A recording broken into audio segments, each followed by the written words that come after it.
Okay, so a while ago, I made a post about the cost of training, right? The different things that happen to your body when you undergo a bout of training. One of those is musculoskeletal. So your muscular system undergoes these little micro traumas. That's what leads to some immediate tactile soreness that you might feel. But we're also going to impact the tendons, the ligaments that have to go through a remodeling process. That has a set timeline of recovery. The other thing that you're going to experience is some metabolic impairment.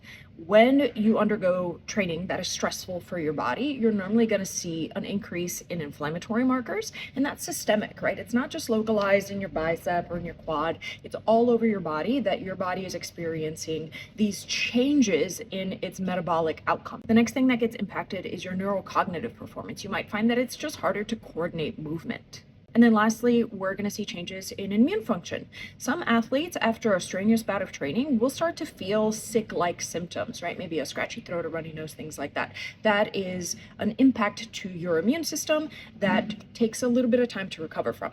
So generally, when you undergo training that is higher in volume, but a little bit lower in intensity, you might feel some localized muscle damage, and you might have some metabolic changes that go away over the course of 24 to, let's say, 72 hours. But you're going to be relatively functional, right? You might have some localized soreness, things feel a little bit achy, a little bit stiff, a little bit tender to the touch, but you can continue performance. On the other hand, when you go through training that is higher in intensity, but generally lower in volume, you might feel okay in terms of your muscle quality, but your performance is going to be impacted. You're going to feel a little bit slower. You're going to have a harder time like really getting things to fire, and you can't always quite explain why you're not able to perform at the level that you want to. And then there's this sweet spot of what I like to call fuck you up training. It's like my back squat fives the other day. That shit will fuck you up because the volume is high enough that we're really creating some localized muscle damage, and the intensity is high enough that your nervous system gets tanked afterwards. And then we're also going to experience that whole onslaught of metabolic and immunosuppressant activity in your body. And that can take 3, 4, 5 days to fully recover from.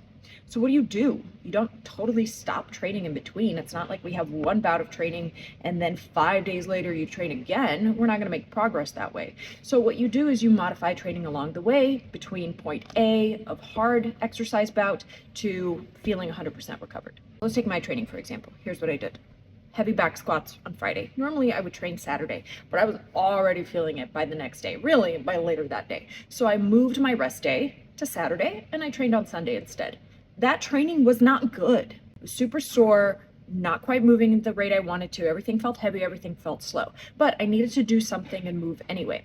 And because my legs were still very, very compromised, like I was sore, I removed a similar stimulus. A little bit of extra foam rolling, a little bit of extra stretching, things that were going to help aid the recovery. Hopped into the sauna for a little bit. Monday, that's 3 days after training, got back into squatting. Things still felt a little bit sore, but I was feeling like, okay, maybe 80% of the way there. Those are the types of variables that you can manipulate to help you move through the aftermath of hard training. It is costly. You're not going to train really hard in the gym and then be able to replicate that day after day. You're going to need to undulate your approach to training based on what your body feels like and what your recovery is like. If you tend to recover really, really quickly and you're very efficient at that, you may be able to get back in there at a relatively high level 2 days after. If you tend to recover a little bit slower, like I do, it may take you 3 or 4 days before you're right back to 100%.